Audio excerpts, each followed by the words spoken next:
there's one problem that open-world games usually struggle to overcome, it's the tension between the stories that the writers are trying to tell and the story you create yourself within its systems and its world. What makes Grand Theft Auto V such an outstanding achievement is that it accommodates both masterfully, allowing neither to undermine the other. It gives you tremendous freedom to explore an extraordinarily well-realized world and tells a story that's gripping, thrilling, and darkly comic. In nearly every way, it is a leap forward in sophistication for the series. He sits on his ass all day, smoking dope and jerking off while he plays that f***ing game.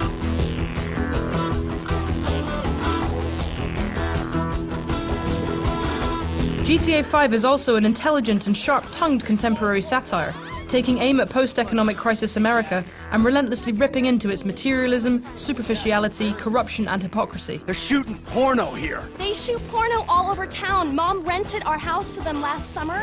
What? Your house? Yeah. Man, you got a killer pad, Mr. Isn't it awesome? If GTA IV is a targeted assassination of the American dream, GTA V takes aim at the modern American reality. It rips into the millennial generation, celebrities, the far right, the far left, the middle class, the media. Nothing is safe, including modern video games. Go away. You. What the The attention to detail that goes into making its enormous world feel alive and believable is also what makes its satire so biting. That must feel good. What a proud patriot you are. At the same time, it's immediately noticeable that every aspect of Grand Theft Auto V's fundamental design has been greatly improved over GTA IV. The cover system is more reliable, the auto-aim less touchy. Cars handle less like their tires are made of butter, though their exaggerated handling still leaves plenty of room for spectacular wipeouts. Grand Theft Auto V's plot happily operates at the boundaries of plausibility, but its three main characters are what keep it relatable. I was just lost in an 80s movie fantasy. Yeah, I can see you spend a lot of time there. The well-written and acted interplay between them provides the story's biggest laughs and its most affecting moments. And the way that their relationships with one another develop gives the narrative its power. Michael is a retired con man in his 40s who settled down in a Vinewood Hills mansion with a family that pretty much hates him. Mom was right about you. You don't know any better and you can't help it, but you're an asshole. Franklin is a young man from downtown Los Santos who laments the gangbanger stereotype even as he's reluctantly seduced by the prospect of a bigger score. So you giving me a lecture about not being a good enough gangbanger? Who is that? And then... Hello, Missy. well, then there's Trevor.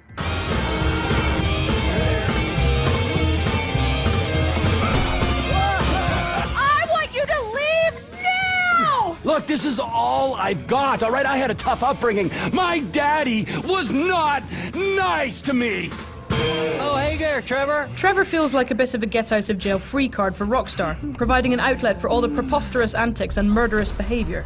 I found his violent insanity a little overblown and tiresome at first, but then his over-the-top missions become some of Grand Theft Auto V's highlights.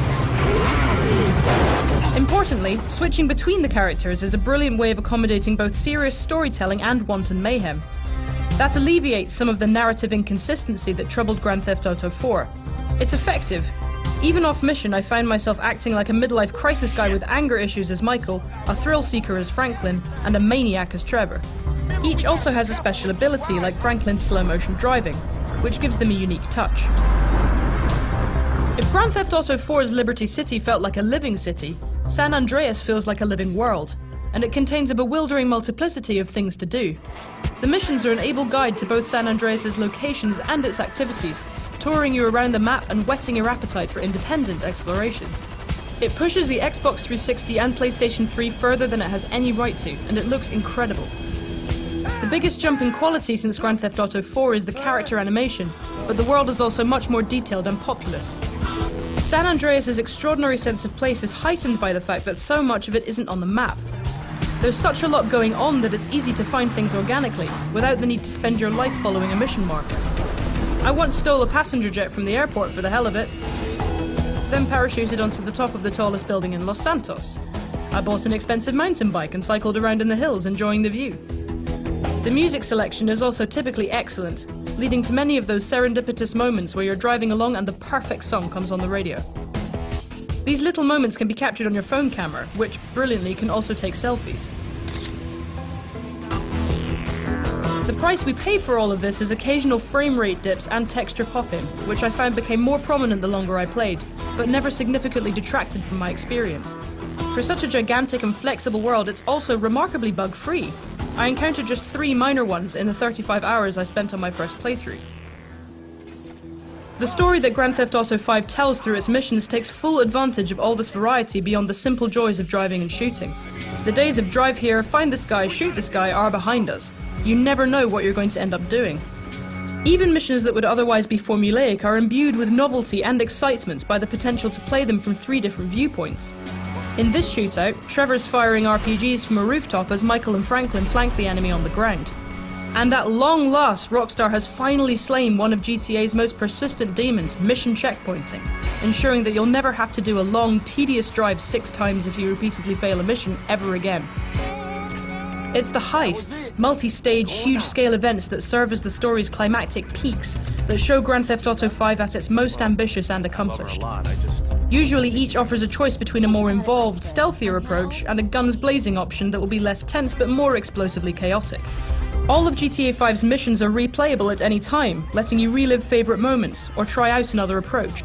Sometimes your own approach won't be the way that Rockstar's designers expected, and though Grand Theft Auto V is usually very good at bending around you when that happens, there were 1 or 2 occasions where it wasn't prepared for my personal brand of chaos.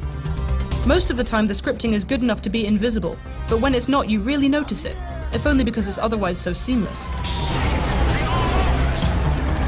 It's worth mentioning that when it comes to sex, drugs, and violence, GTA 5 pushes boundaries much further than ever before. You shitting me? No. If the morality police were worried about hot coffee, there's a lot here that will provoke moral hysteria. Hey, Trevor, are we still gonna cook that batch? Yeah! It's deliciously subversive and firmly tongue-in-cheek. But once or twice it pushes the boundaries of taste, too. There's one particular scene, a torture scene in which you have no choice but to participate, that I found so troubling I had difficulty playing it. Even couched in obvious criticism of the US government's recourse to torture post 9/11, it's a shocking moment that will attract justified controversy. Some other stuff, like the ever-present prostitution and extensive strip club minigames, feel like it's just there because it can be, rather than because it has anything to say. But there's nothing in San Andreas that doesn't serve Rockstar's purpose in creating an exaggerated projection of America that's suffused with crime, violence, and sleaze. Grand Theft Auto V is not only a preposterously enjoyable video game, but also an intelligent, wickedly comic, and bitingly relevant commentary on contemporary America. It represents a refinement of everything that GTA 4 brought to the table 5 years ago. It's technically more accomplished in every conceivable way, but it's also tremendously ambitious in its own right. No other world in video games comes close to this in size or scope, and there is sharp intelligence behind its sense of humour and gift for mayhem. It tells a compelling, unpredictable and provocative story without ever letting it get in the way of your own self-directed adventures through San Andreas. It is one of the very best video games ever made.